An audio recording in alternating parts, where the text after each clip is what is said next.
مصيبه، كنت ميت ماشي حي. واخر حاجه كنت غنتصورها انني غنوقف على رجلي هكا وغادي نشوف هاد الناس، هاد الوجوه المبشوره اللي انا ونشوف مرتي وولادي، وغادي نشوف ولادي مازال كاع ما شفتهم. كان ذاك أول تصريح أدلى به عبد الله ناصر لمنبر إعلامي بعد عودته من رحلة اختفاء دامت 5 سنوات. تصريح ناصر لفرانس 24 جاء عقب خروجه من المستشفى، حيث كان يعالج من آثار ما وصفه بالاعتداء عليه طوال 5 سنوات من الاحتجاز.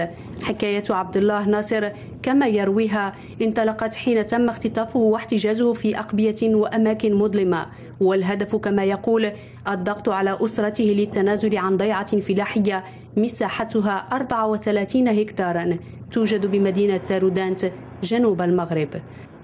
السنتين الأولتين عرفت واحد العذاب شديد جدا على مستوى الصحة ديالي وتدهور ديال الصحة ديالي والحبوب والمرض، أشياء كثيرة جدا، لدرجة حتى عقلي ما كانش كنحس بأنه صافي ما بقاش عادي. في السنوات الثلاث حاولت باش نصحح مجموعة من الأخطاء.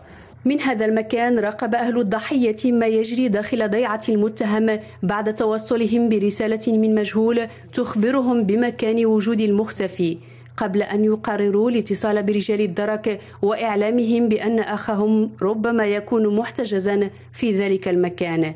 بوصول رجال الدرك تم العثور على ناصر، رجل تعليم في عقده الخامس وأب ل3 أطفال، وهو مكبل بسلاسل حديدية في ضيعة المتهم. ولا من جلالات طلعوا السيد اللي اشتعل نفسه ديالو، اللهم تعدموا وشقتلوا ولاد ديالك التعليم وداو للسبيطار. رواية الضحية ينكرها جملة وتفصيلا المتهم الرئيس في القضية والموجود رهن الاعتقال، كما تنفي هذه السيدة التي تقطن فوق القبو حيث تم العثور على الضحية التهم المنسوبة إليها بكونها كانت متواطئة، وكثيرا ما قدمت للضحية الأكل أثناء احتجازه. هي دائما ساكنين دائما. وما عمرك ما عرفتي؟ لا راه السيده وانت كتهبط لهنا انت دائما كون صباح عندك القضيه ديالك هنايا.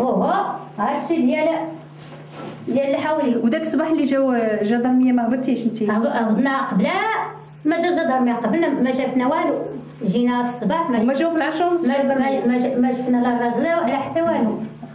تساؤلات كثيرة تطرحها قضية عبد الله ناصر، ووحده التحقيق القضائي الجاري الكفيل بالإجابة عنها وفك طلاسم لغز لا زال مفتوحا أمام الكثير من المفاجآت.